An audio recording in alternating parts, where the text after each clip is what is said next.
Welcome to 7:30. Tonight, the Malaysian connection. Fresh evidence that the Reserve Bank knew about millions of dollars in payments to a corrupt arms dealer. Where so many questions are being asked that the only way we can clear the air is through a full inquiry.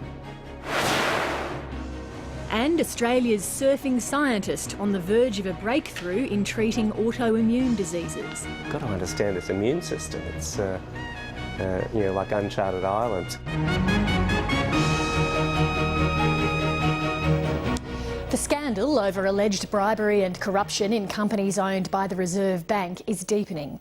Explosive new evidence shows that RBA subsidiaries paid more than $3 million in commissions to a Malaysian arms dealer to secure banknote contracts in Asia. And even after the arms dealer was sacked for corruption, the payments continued with the RBA's approval. The revelations pose serious new questions for Reserve Bank Governor Glenn Stevens about what the bank knew of Australia's worst corporate corruption case. Nick McKenzie has this report with Richard Baker of The Age.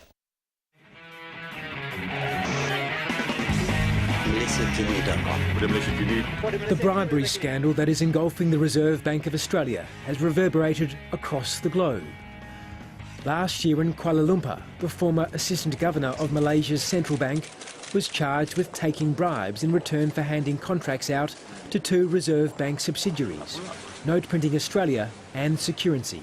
Muhammad Dawood Dol Moin, a former Assistant Governor of Bank Negara Malaysia, was charged today at the Kuala Lumpur Sessions Court for corruption. The Malaysian central bank chief was accused of taking bribes from a middleman, an arms dealer called Abdul Qayyum. Qayyum was also arrested last year.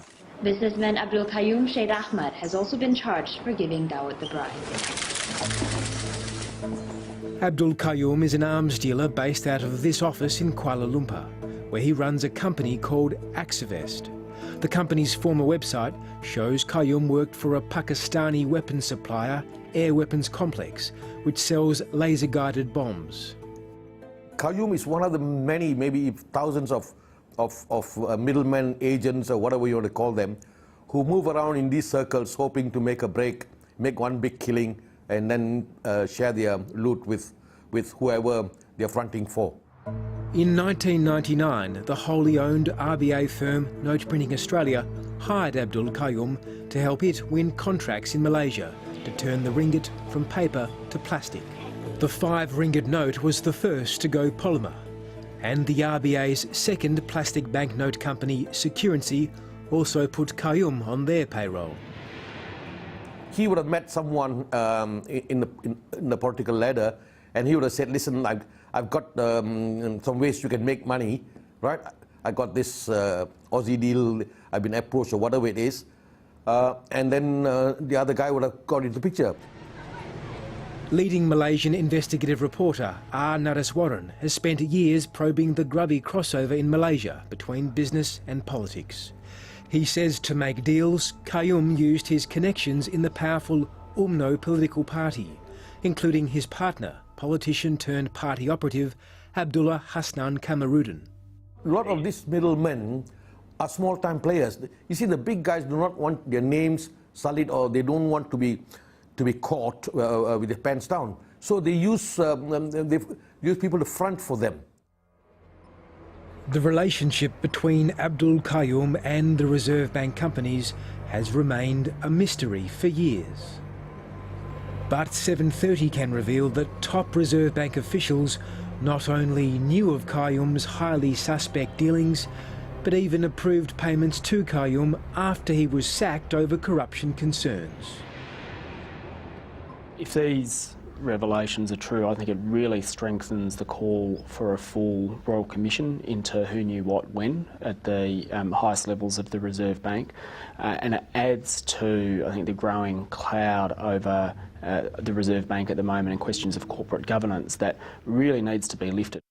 The saga began when Note Printing Australia set up a closely guarded project codenamed Exocet to pay Abdul Qayyum up to 20% of the value of the multi-million-dollar contracts it won in Malaysia. Documents produced last month in a Melbourne court case reveal that some inside MPA considered Qayyum's commissions to be excessively high. Between 2003 and 2007, Qayyum received more than $3 million from NPA. In early 2007, a senior NPA insider, Brian Hood, raised concerns this money may have been used to pay bribes. In a secret memo revealed last month by 7:30, Hood wrote to Reserve Bank Deputy Governor Rick Battolino in June 2007 and warned that the extraordinarily high commission paid to Qayyum may have been used to make payments to others, including officials and politicians. Well, the Australian law since 1999 has said that corporations or individuals in corporations or individuals who make payments with a view to getting a business advantage overseas are committing an offence under the Commonwealth criminal law. There is a limited defence, which is for what's called facilitation payments, where they're minor payments and you make a record of those payments. But essentially, the law is that you just don't make payments to overseas officials. In May 2007, after corruption concerns about Abdul Qayyum were raised, NPA decided to sack him and not to pay him another dollar. Glenn Robert Stevens, Governor, Reserve Bank of Australia. The alleged bribery scandal has dogged Governor Glenn Stevens since it was first revealed in The Age in May 2009 in an expose which forced the Reserve Bank to call in police. Since then, in repeated parliamentary hearings, Stevens has insisted the RBA did not know of corruption in security until the allegations hit the press in 2009. There was no cover-up. The answers to the questions I gave about security and when I knew, I still believe are correct. And I believe what we've said about NPA is correct. But 7:30 has learnt that in September 2007, Note Printing Australia held a board meeting where a fresh corruption bombshell would be dropped. Those around the table included the Reserve Bank's Assistant Governor, Frank Campbell, and the dual NPA and Security Chairman, Graham Thomson, a former Reserve Bank Deputy Governor. The board heard that the RBA subsidiary Security was planning to pay sacked arms dealer Abdul Qayyum a secret commission hidden in an inflated banknote contract. The commission was worth $492,000. Well, I mean, a secret commission could constitute a bribe. I mean, if you are paying a person a secret commission, and the role that that person has is to facilitate access to politicians so that you get some form of a business advantage, for example, then that could certainly constitute the offence of bribery. 12.5%. Barrister Greg Barnes says the revelation that the supposedly sacked Abdul Qayyum was to get more funds as part of a shonky business deal should have shocked the board. Boards need to be very careful that they steer well away from anything that looks like, smells like, or probably is a bribe. And certainly when it comes to making payments to middlemen overseas, it's generally, I think, thought to be bad business practice. One would have thought there wouldn't be many circumstances where you would approve such payments. But 7:30 can reveal that Assistant RBA Governor Frank Campbell and the other board members were advised by Chairman Graham Thomson that Security would, on the basis of legal advice received, pay the agent Abdul Qayyum the amount of commission hidden in the suspect business deal. This was despite the fact that the board had 4 months earlier resolved to sack Qayyum over corruption concerns.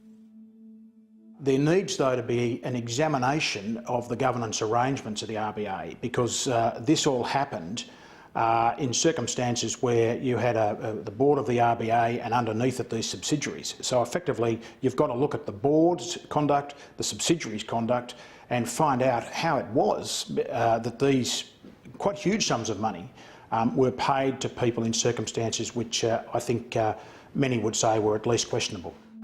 But Abdul Qayyum wanted yet more money from his RBA benefactors.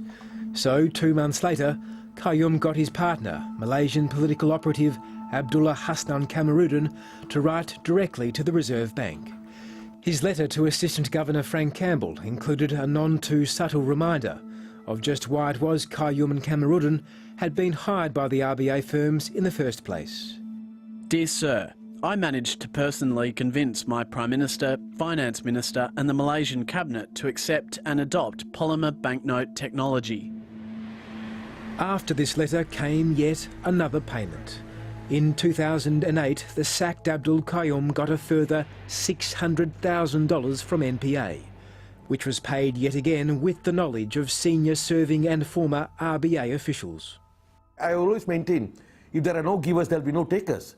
So I think the giving was started by the RBA. Subsequently, as questions about the RBA's handling of the scandal continue to mount, Liberal MP Tony Smith is urging the Federal Parliament's House Economics Committee to urgently convene a special hearing to probe the affair. Glenn Stevens indicated a willingness to come before a specially convened, dedicated hearing. Now, this must happen. It would be ridiculous if further questioning was postponed on this. It's a central economic institution for this country. People should have full confidence that it acts according to the highest standards, and I think it's got to the point now where so many questions are being asked that the only way we can clear the air and lift that cloud is through a full inquiry.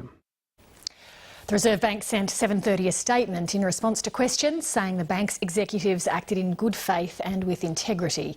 Nick McKenzie reporting there.